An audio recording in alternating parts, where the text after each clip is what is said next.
Science has an accent? Fun Fact Edition!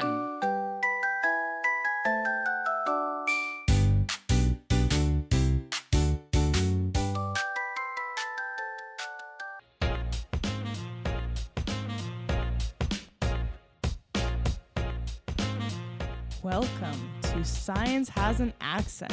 I will be your host. My name is Rachel, and today we have three special guests, Camilla, Curie, and Jean-Eric. Today we are going to be discussing, as usual, science, but with a twist. Our fun facts segment is going to kick it off with some fitness fun facts that'll be sure to get you up and running, at least for the next 30 minutes, hopefully. I already ran 5K this morning. That doesn't count yet. That doesn't count. I ran 3. But my legs are very sore. Speaking of fitness. I had some coffee, so that's all we got to do. I sat. Good. We've got a good variety in the room right now. So to kick it off, I think I'm going to start because I've got a fun fact that's been riding on my mind for a while. As we all know, I have exercise as a background. And one of the things that I continue to be surprised by is how many clients of mine, my personal training clients, how many clients, specifically male clients, who refuse to do anything with their hips. They always ask me, They don't do I want to really, gyrate? Like, what? They always ask me, do I really have to work on my butt? Always. Yes, Yes. they should. Yes, you do. You do. You do have to work on your butt. Hip thrusts are a necessity Very important. Did you ask them why? because they feel like doing butt exercises would promote like a wagon, but like little do they know. Little do they what is a know. wagon? What? You know, like a good trunk, Like a good back end. Junk in the Drunk trunk. in the trunk and like that. Yeah, they think that's the only reason to ever do any lower body exercises. And little do they know, it's very hard to actually gain excessive amount of glutes. It's very hard. It's a big muscle to build. I've been I'm trying for very years. talented, Mm-hmm. apparently. Yeah, Curie's gonna give us a demo later. Yeah. We have the gimbal, so Jump we over have the it. table, Kiwi. But a good science fact behind this to encourage men to actually start working out their lower body is that a lot of research has actually supported that lower body engagement while working out supports upper body growth better than just just training upper body alone. There was a study done in 2018, one of the most recent studies that confirmed this because it's been researched quite a bit. But the more that there was two groups, there was a group that did high volume, so high weight, like really heavy weight for legs, and then countered that with training upper body, high intensity. And then there was a group that just trained high intensity upper body. And the high intensity with high volume legs received better growth, better hypertrophy, and better strength and endurance overall in their upper body than the group that just trained pure upper body, including rest, including the same nutrition. They accounted for age, weight, sex, all that stuff. And basically this comes down to the fact that when you do lower body movements, you activate more joints, you activate bigger muscles, and you activate essentially more hormones and everything coming out that promote growth factors in your body to be able to actually create muscle hypertrophy body-wide, system-wide. So the bro workout is really Bro just not workout's a thing? wrong. It's wrong. Why do you always think, like, you always see a guy that looks like a popsicle, right? You see how big he is in upper body and then small in the legs. But then you see a guy that works out legs and upper body and you think, damn, that's a man. That is a man. I have to start to walk. Stop running everywhere. Start doing, like, You know what? I'm running and I'm biking. So does it mean that I No. exercise? How in much my do you lower weigh body? right now? That's just Do I cardio. weigh more than you? 64. Oh, I think I might weigh a little bit more than you. I think everybody Jean-Eric, do you do hip thrusts in the gym?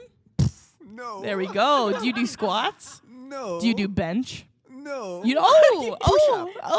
Okay, Push-up. so you do chest. 50 push-up before going to bed.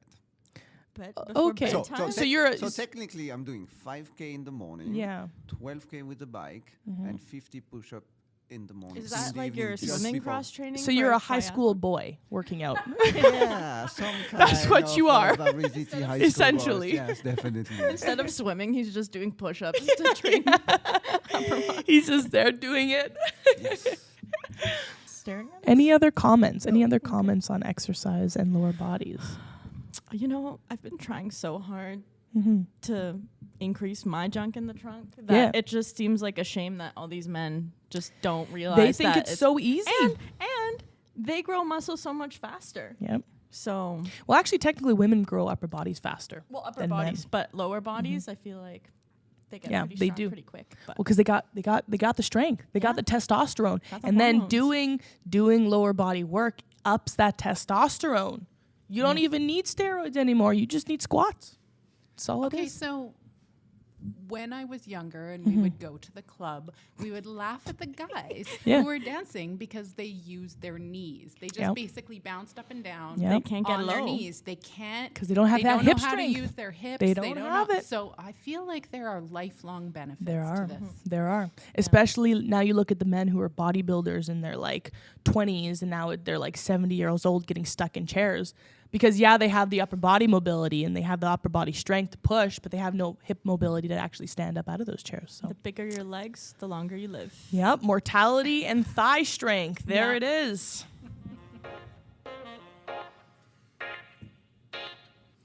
All right, now moving on to our next fun fact, we have Camilla in the room. Camilla, what do you have to share with us today about your fitness journey, or maybe a science fun fact that'll help all of us on our fitness journeys? Well, I mean, mine was a fun fact about Oh. about the wearables industry. Oh, yes. Which I thought was really interesting. So it basically is about fitness tracking and the market for all these different types of wearables. So like your Apple Watch, your Garmin, your Whoop, Oura Ring. I'm sure there's other ones. Fitbit. Oh yeah, Yes. the OG Fitbit. Yeah. So We've got a consumer in the room. we got a regular watch, Yeah. a Fitbit, and 2 Apple Watches Yeah, in we're the the room. superior group. So, according to Fortune Business Insights, the fitness tracker market size continues to increase annually, and it's expected to reach $114.36 billion by 2028. So, it's no wonder that given this wave of health and fitness, that a lot of people want to track their metrics, see how they can improve their sleep, all that good stuff. Not just tracking calories; it has a lot more health benefits too. I know, like some of the Sleep. Apple Watch sleep. Apple Watches can tell you if your EKG is wacky, like you might be in a weird rhythm, go to the hospital, even crash alerts. So it's saved lives. A lot of them too are actually developing that neural readiness Yeah. system. Yeah. Where it's like if you're fatigued and you have that training fatigue, it actually recommends that you don't do it anymore. Well, even like there's been cases of the SOS button saving a surfer. It was a commercial done by Apple showing that this guy got, I don't know, dragged out to sea, had his Apple Watch SOS'd in, and they were able to come rescue him. And then for biking, like if you have a bad crash, it can tell you like impact collision, so they can send GPS and contact your emergency contacts. So that's a benefit. But also the fun fact that so that was the first part of it. But basically it can enhance self-awareness, improve goal setting and motivation. And then so that can keep you on track for your health stats and everything. So there's a lot more incentive to just, having a fun Apple Watch on. Like it does keep you more accountable in terms of workouts, even though they may not be as accurate. But if you want to hit your 10K steps, it's almost like a little game to get your circles closed. This is true.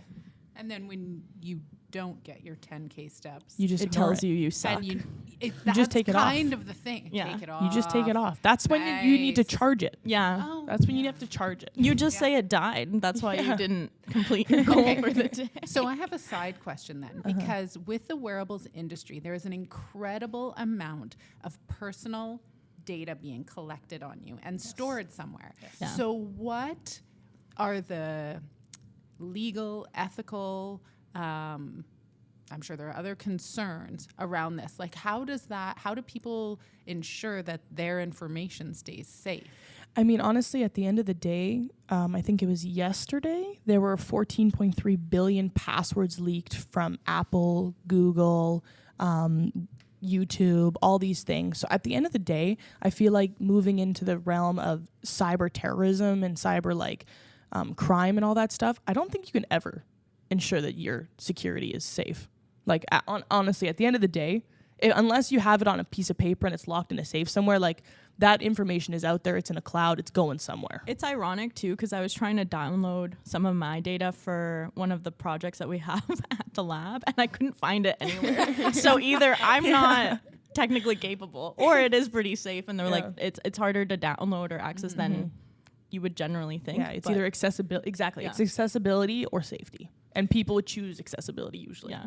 And it's really interesting because during COVID, I remember reading a study that they were looking at Apple Watch data and older adults, and they were able to predict from some combination of metrics whether people had been infected by COVID before their blood test came back. Probably really their heart crazy. rate. I think it was heart rate. Your resting heart rate goes up anytime you're going to get sick. So there's real value in it. It's just how do you protect that personal, and when does it transition from personal to and also what de-identify? and also what benefit does that actually have if you are just a person who doesn't actually know what these metrics mean and everything like that? Like you're not going to notice that. Yeah, you're not going to notice your heart rate spiked by 2 beats per minute within the last 6 months and be like, oh, I had COVID. You know, I mean, I like tracking my heart rate dip when I sleep.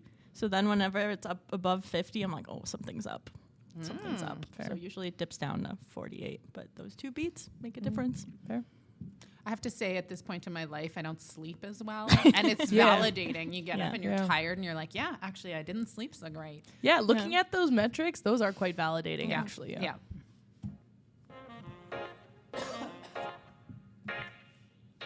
All right, we've had 2 fun facts so far. Some of which made our lives better, some of which made our lives maybe just a little bit more sketchy and worrisome. What is that supposed to mean? You're looking right at me. Because all of our data is being leaked and Kiri's not sleeping now.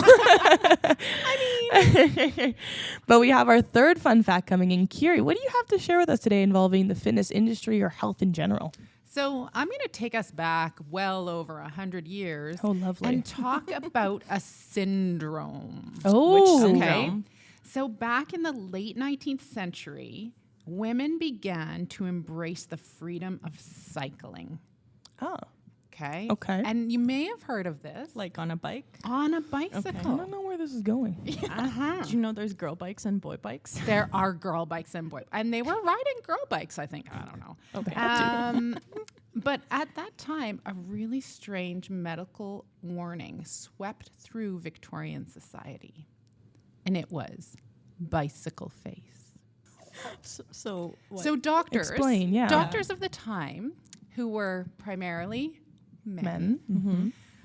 Claimed that women risked developing a permanent look of exhaustion and distress simply by riding a bicycle. Apparently, pedaling too much would leave women with flushed cheeks, drawn lips, dark circles under their eyes, and an ever-weary expression. I feel like that's my general day-to-day look. Yeah, we've been riding too many bikes. Yeah.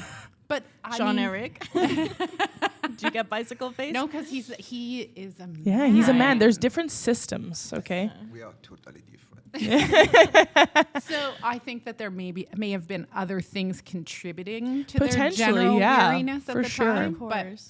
this was widely publicized as a reason that women should not cycle, with some doctors warning that it could become permanent. Oh, right? no. Did your mom ever say to Oh, you, if you no. keep making that face? Yeah. Your Right? eyes are gonna stay crossed. Yeah. So obviously, historians and medical professionals now agree that the real purpose behind this diagnosis was to discourage women from enjoying their newfound independence and mobility, because the bicycle had become a symbol of women's rights and social change.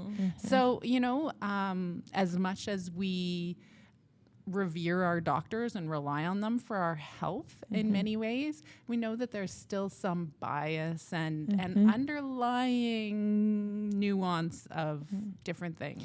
You know, I always wondered about that. I've actually heard of that fact before, and I've always wondered, like, they pin this huge thing on, like, men thinking that women have had grown independence and everything, and so we want to shut it down.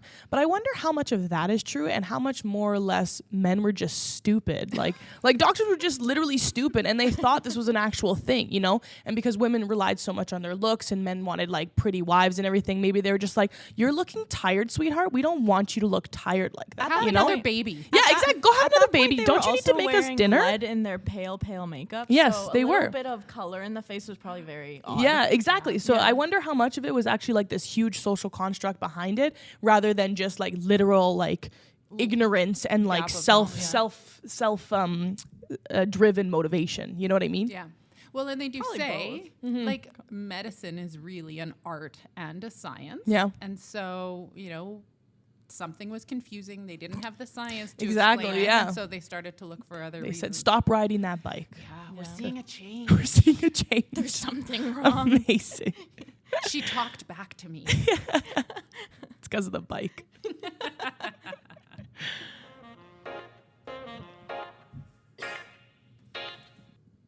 Amazing. Well, thanks, Kiri, for that insightful information. I think we have our fourth guest. Jean-Eric is going to share with us another fun fact. Hopefully it's about fitness. About fitness, yes, definitely about fitness. Let's adjust the microphone. Yeah, so because we can are hear you like better. three here, and we have one microphone down today. Anyway, do you know that football players spit actually more? Football. They spit more. Football, soccer, During- American Oh. football. The two. Okay. I don't think there was a difference. Or maybe soccer, Okay. because they run more. Because the American soccer, Americans they run don't like run 40 anything. yards. So we're talking If about that. soccer here, not football, for my No. Canadian Et followers. football. Du football. Okay, Du yes, Du football. football en français. So they spit more. Do you know why? Because they're Fill us in. generating more saliva. I don't know. Because they have more protein, in the saliva, Oh, and they have more mucin. So it means that the saliva is thicker Oh. than the regular one. And of course, what they are going to do, Get rid of they're it. gonna spit it out. You know, maybe they should be not rolling around as much on the ground. And maybe when they're on the ground, freaking out about getting kicked in the shin, they're spitting at the Spitting same time. Because you never really see them spit. At least I've never seen a lot of the soccer football players spitting a lot. I feel like I during a always game. see them whenever they go to the bench. Yeah. They're always like, Really? yeah. I feel like I always see that. They go to the bench? Or when they go to when they like get rotated out. Soccer players don't get rotated out that much. Yeah, but when they do, I guess. I've So- never I guess noticed. maybe I'm thinking more So football. I I've feel like they get definitely rotated out. seen them Yeah. spit, Mm-hmm. but I've also seen the farmer nose blow. Ew. It's Oh so yeah, gross. I don't like that one. Would that also Yes. be affected Yes. by this mucus? Probably. Yes, because it comes up and when it can go through both ways. That's what That it's makes called. sense. Farmer's nose. Well, blow? I don't know. That's what we always called it. I think they should maybe just have some Kleenexes on the sidelines. I think they 'cause it should is too, the but they're most men. disgusting Kiri. thing. Yeah. They are men. They're men. You need to have They a do legs. Kleenex boy. Ew. Instead of a wand. A little bucket and go around. All right, really. You know, there used to be spittoons back in the day, so they should bring those back on the field. Okay, another one just for you. Oh no. Bonus fun fact. Oh no. Bonus fun fact. Do you know that you could sweat when you are anxious? Yes. Yes. So, for Yes. you, Rachel, Mm-hmm. in your all, thing that you're doing with men, Yes. let's say men or Yes. women, are they sweating because they are like exercising, It's- or are they sweating because they are anxious to see you? It's quite funny. Hopefully my And they are- client doesn't get mad at me for outing him like this, but I have one client who comes to me, and whenever he shows up, he is drenched in sweat. He drives, but when he shows up at the gym, he just sweats, and he's always like, his shirt's always kind of damp, and we haven't worked out yet. And I look at him and I go, oh, did you run here? Like, what's going on? He's like, no, I'm just nervous to be here. And that probably went on for the first 3 months of our sessions. He doesn't do it anymore, but in the beginning, he would always be sweating before he came in. And it was always just because he was nervous. That's what he told Poor me. guy. So now you can tell him, this is science. Yeah, it is science. Well, Sympathetics. especially when I would do exams, my hands get super, super clammy. And I do understand that. Yeah.